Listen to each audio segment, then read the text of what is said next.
কয়লা ডিপো থেকে জোর করে টাকা আদায়ের অভিযোগে তৃণমূল কংগ্রেস অন্ডাল এলাকার প্রাক্তন যুব সভাপতি এবং পশ্চিম বর্ধমান জেলার পরিষদের কো-মেন্টর কাঞ্চন মিত্রকে গ্রেফতার করেছে পুলিশ। তার সাথে মোহাম্মদ মেজিমিল নামে আরও এক ব্যক্তিকে গ্রেফতার করা হয়েছে। কাঞ্চন মিত্র অন্ডালের শ্রীরামপুর এলাকার বাসিন্দা।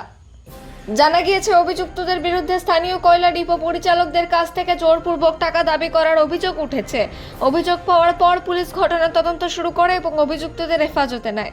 পুলিশ সূত্রে খবর, ধৃতদের জিজ্ঞাসাবাদ করা হচ্ছে এবং ঘটনার সঙ্গে জড়িত অন্যান্য দিকেও খতিয়ে দেখা হচ্ছে। এই ঘটনার পর এলাকায় রাজনৈতিক উত্তেজনা ছড়িয়েছে। বিরোধী দলগুলি এই ঘটনাকে কেন্দ্র করে তৃণমূল কংগ্রেসকে নিশানা করেছে।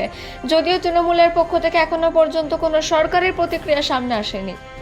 পুলিশ জানিয়েছে, মামলার আইনি প্রতিক্রিয়া চলছে এবং তদন্তের ভিত্তিতে পরবর্তী পদক্ষেপ নেওয়া হবে।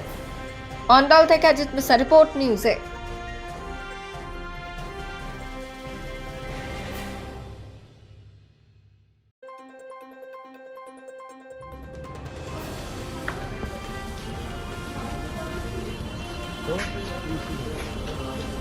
আমাদের যাচ্ছে আপনারা সব জানেন, মানে কিছু বলে কি জন্য অ্যারেস্ট করা হয়েছে? না আমরা কিছু জানি না এই ব্যাপারে।